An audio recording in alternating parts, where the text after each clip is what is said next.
coming into this, how familiar were you with the history of Bucky and his story arc throughout the comics, and how he, where he goes in this storyline? Very familiar.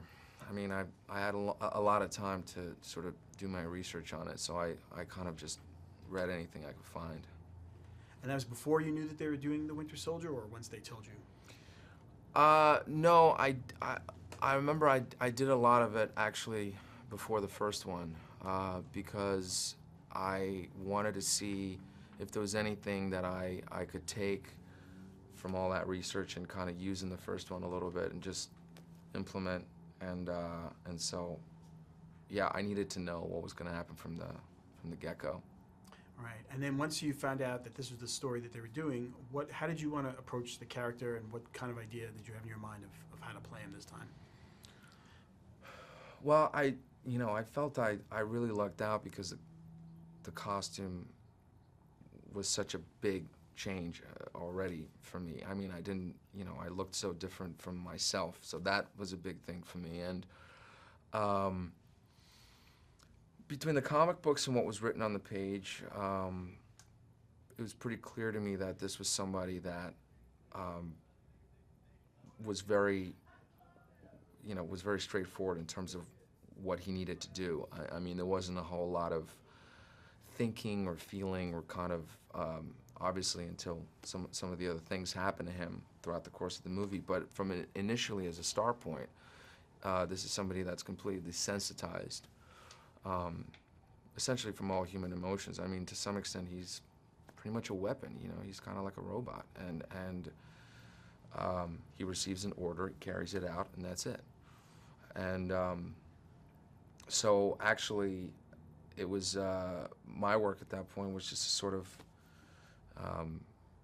kind of keep it as direct and simple as possible in that regard, and then also make sure that there might be something that hopefully you would be able to see about him, like lingering somewhere in the back that could resurface or something from the past.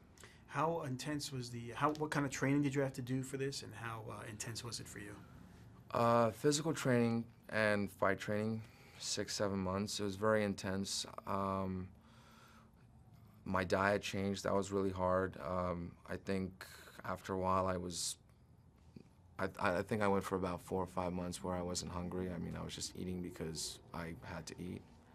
And that's always interesting when you stop going to a restaurant because you want to, you're really craving that food or something. You're just, you can't even go to the restaurant because essentially you're just eating the same thing, which is like chicken or fish or vegetables. But so yeah, it was different, but I was up for it. I was up for the challenge. Mm-hmm.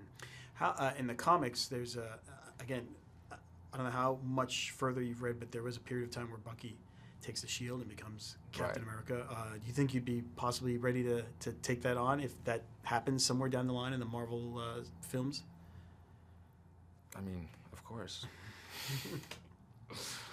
Absolutely. No, I'm not actually at all. I wouldn't. That would be, yeah, absolutely. I mean, like I said, I wasn't. If that phone call comes, then I'm up for it. It's not up to me though. It's up to the bigger guys. How exciting was it for you to work with Robert Redford? Oh, I mean, you're working with a legend and somebody who's very iconic, and you grow up seeing in movies, and it's always a little bit overwhelming at first, but I used the opportunity as much as I could to kind of like ask him some questions, and it was great. I mean, he was, not that I expected anything less, but he was extremely generous as an actor, working opposite of him, and he's a powerhouse.